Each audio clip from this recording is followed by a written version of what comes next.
Subscribe now and press the bell icon. Never miss an update.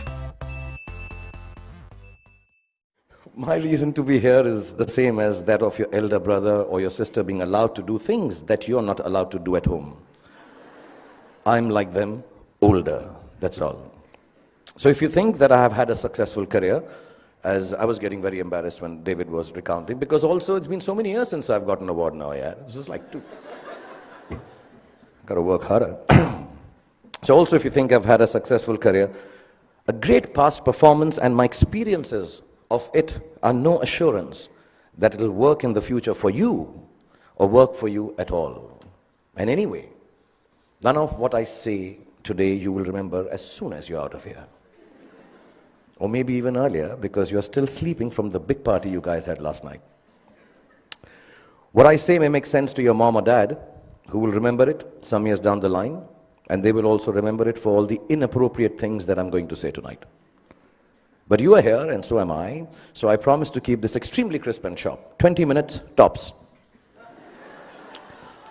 But be rest assured, I understand if some of you walk out in the middle of my speech for bladder control reasons. Feel free to do that.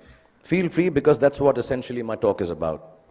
Feeling free, the freedom to be yourself, to listen to your inner voice and never let anyone tell you who you are or who you ought to be, including me. These are the only years of your life in which you will be allowed to make regret-free mistakes. As you do so, you will chance upon your dreams and hopefully make a happy life out of their fulfillment. When you get to be 50, as some of your parents are, none of the mothers, they all look 35. They're all looking extremely hot. Some of your parents are, and like I am, you will know that the bulk of your regrets are from not having done what you wish to do. So don't hold it against your over-diligent father who's telling you to study extra even post the exams. Your annoying mother who's still depressed that your handwriting is bad.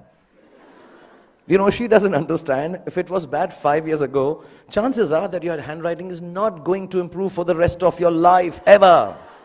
Ma'am, get that clear. It's not going to happen. But let me assure you, squiggles and ants and mosquitoes on paper won't kill your career. Any doctor here will tell you, indecipherable hieroglyphics may actually be a career booster. Don't be angry that your parents tell you that friend of yours is not good company, he is spoiling you. And please don't hold it against them when they tell you, he's a movie star's son, he'll become a hero, what about you?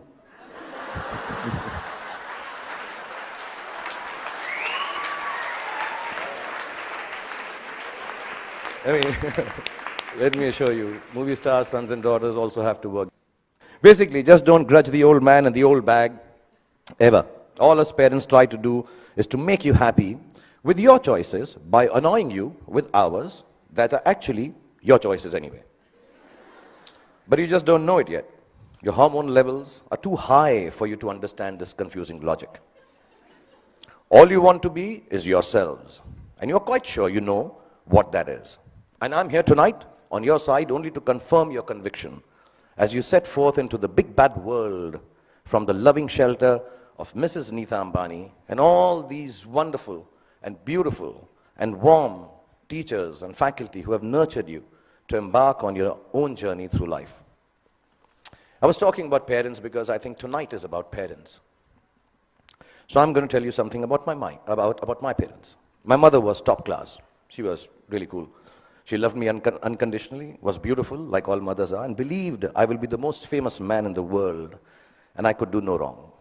In Delhi, they say, Hamara bachcha na is like the apple of my eye. Some Punjabi ladies make it bigger, like the pineapple of my eye. So I was the pineapple of my mother's eye. And my father was a gentleman. He was very educated, masters in law, extremely intelligent, knew 7 languages, had traveled the world, knew his politics, fought for the freedom of our country, India, and excelled at sports like hockey, swimming, and polo. He could cook and recite poems and knew the capital of every country in the world. My father was also very, very poor. He was unemployed and struggling to make ends meet for 15 years of my life that I had the privilege of knowing him.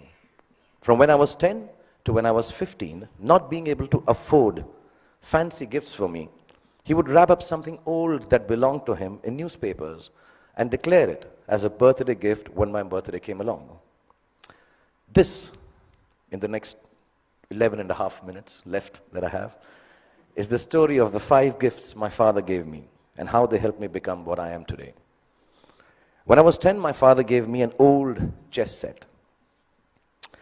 Chess is a reflection of life, they say, and as cliched as it sounds, it's probably true. The first thing it teaches you is that every move has a consequence, whether you perceive that it does or does not. Nothing you do, not a single moment, is empty of living. So think of things through, not always, but often enough. Often enough, so your life does not feel as black and white and as uniform as the squares on a chessboard. Sometimes, in order to move forward, you might need to take a few steps back. And there's no loss in doing something that hurts in the short run, but proves worthwhile in time. Sometimes, the queen might seem sexier. They always do. But if she gets taken by your adversary straight after you save her, then you might be better off saving your castle or the bald bishop instead. So don't always choose that which seems more desirable if something tells you it's going to get you into a whole lot of trouble. What I mean is also about tonight, drive home while your wits are about you instead of staying and getting stoned senseless after the party here. You can't get anywhere in chess if you don't look out for the little ones around you, the small pawns. Life is like that too.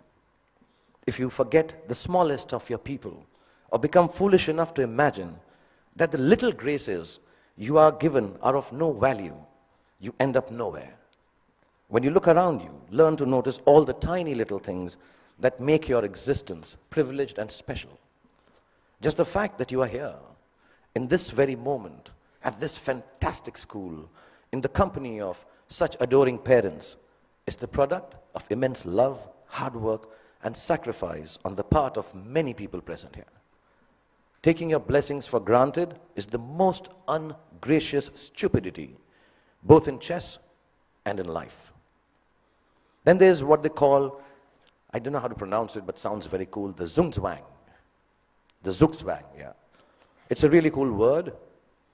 It sounds like a Chinese aphrodisiac. Zugzwang. But it actually is German for, okay, I'll tone this down. Oh, fish, I got to get out of here. Anyway, for those of you who've never played the game, it's when you get so stuck that whichever move you make is a bad move. It'll happen to each and every one of you at some point in your lives for sure. A moment will come when it will look like there isn't anything going right and nothing you can do to prevent disaster. Ask me, I just finished Dilwale, followed it up with Fan. So, when you are in Zugzwang, kids, don't panic. Whenever there is trouble and you know there is no way out of disaster, don't panic. With a little embarrassment, you will survive it. Trust me. All you have to do is make a move. All you have to do is move on a bit. As the Cheshire Cat in Alice in Wonderland said, when Alice came to the fork in the road, if you don't know where you're going, it doesn't matter which road you take. I will add to it. As long as you take one road and don't keep standing in the middle of the fork until a truck runs you over. Often, in Zugzwang, your enemy wins that particular move, but mostly, you end up winning the game. There were no computers when I was a kid, nor were there iPhones for us to Google pornography on, while our parents were busy checking their selfie likes on Instagram. One of the most precious gifts my father gave me was an Italian typewriter. I learned how to use it from him, how to roll paper into the roller and press the lever, I don't know if you guys have seen a typewriter. Google it, yeah. Yeah, the clicking sound of the letters as I pressed them with my fingers, forming words on blank pages, fascinated me. To use a typewriter well, you needed diligence. One wrong letter, and the whole exercise had to be started all over again. We used something called Typex to erase our mistakes in those days, not to sniff at during math classes. But too much typex in math classes or in typewriting is unacceptable. So we had to learn how to move our fingers accurately, to make words out of thoughts with efficiency, and do it over and over again till we got it just right. As an adult, I have come to understand that there is nothing of more value than your capacity for diligence and your ability to work hard. If you can outwork your adversaries and your employees, you can ensure your own success in whatever it is you choose to do. Whatever you're doing, do it once. Then do it one more time, even more carefully. Practice will make everything seem easier. Be diligent. Be thorough. Think of every job you do as the first one. So you have to get it right or you won't be able to impress everyone. And at the same time, do it as your last job, as if you will not get a chance to do it again ever. Don't just outwork yourself. Only parents clapping. In fact, you can outwork yourself. If you can outwork yourself, then pretty much nothing can prevent you from glorying. Then my father gave me a camera.